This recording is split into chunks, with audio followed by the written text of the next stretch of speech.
বিকল্প ব্যবস্থা না করে রফতানিতে প্রণোদনা কমানোয় ঝুঁকিতে পড়বে টেক্সটাইল শিল্প। এমন হঠকারী সিদ্ধান্তে বস্ত্র খাত পাট শিল্পের ভাগ্য বরণ করবে। সংবাদ সম্মেলনে এই আশঙ্কার কথা জানিয়েছেন বিটিএমএ সভাপতি মোহাম্মদ আলী খোকন।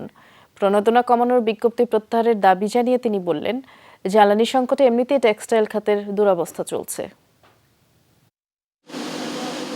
তীব্র জ্বালানি সংকটে টেক্সটাইল খাত উৎপাদন সক্ষমতার অর্ধেকও ব্যবহার করা সম্ভব হচ্ছে না। ডলার সংকটে চাহিদা মতো তুলাসহ শিল্পের প্রয়োজনীয় কাঁচামাল আমদানি করতে পারছে না উদ্যোক্তারা।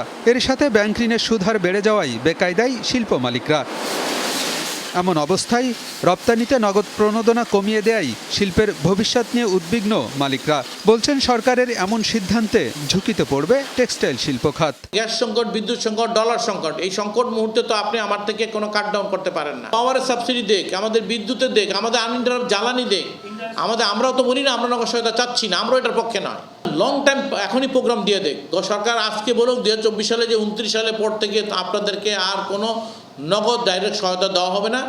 বিকল্প কিভাবে এই সেক্টরকে বাঁচানো যায় আসেন আমরা আলোচনায় বসি, সেটা আমরা আলোচনা করতে পারি। এলডিসি গ্রাজুয়েশনের পর ভারত তাদের টেক্সটাইল শিল্পকে এগিয়ে নিতে কি ধরনের নীতি সহায়তা দিচ্ছে তাও তুলে ধরা হয় সংবাদ সম্মেলনে। বিটিএমএ সভাপতি বলেন, শিল্প তৈরিতে নগদ সহায়তার পাশাপাশি ঋণের সুদহার, জ্বালানি, ট্যাক্স এবং দক্ষতা উন্নয়ন সহ বেশ কিছু ক্ষেত্রে উদ্যোক্তাদের সহায়তা দিচ্ছে দেশটি, যে কারণে তাদের সাথে প্রতিযোগিতায় পিছিয়ে পড়ছে বাংলাদেশ। তারা তো 2004 সালে এলডিসি গ্রাজুয়েশন করছে। তারা পৃথিবীর দ্বিতীয় তুলা বৃহত্তম উৎপন্নকারী দেশ। তারা টেকনোলজিতে দ্বিতীয় বৃহত্তম পৃথিবীর। তারা অর্থনীতিতে পঞ্চম অবস্থান থাকা সত্ত্বেও তারা যদি সুযোগ সুবিধা দেখায়, আমি আমার বুদ্ধিজীবীদের কাছে প্রশ্ন, তারা কেন আমাদের এই সেক্টরকে নিয়ে এত মাথা ব্যথা এলডিসি গ্রাজুয়েশন বলে বলে আমাদেরকে এইভাবে বারবার আমাদেরকে সুযোগ সুবিধাগুলি কমিয়ে দিচ্ছে। রপ্তানি বৃদ্ধির ভুল তথ্যে উদ্যোক্তারা ক্ষতিগ্রস্ত হয়েছে বলেও মন্তব্য করেন বিটিএমএ সভাপতি। সেটা দেখাই সরকার বলতেছে আমাদের গ্রোথ বাড়ছে। এই গ্রোথের কথা বলে আমাদের ফ্যাসিলিটিগুলি আসলে কাট করা হয়েছে।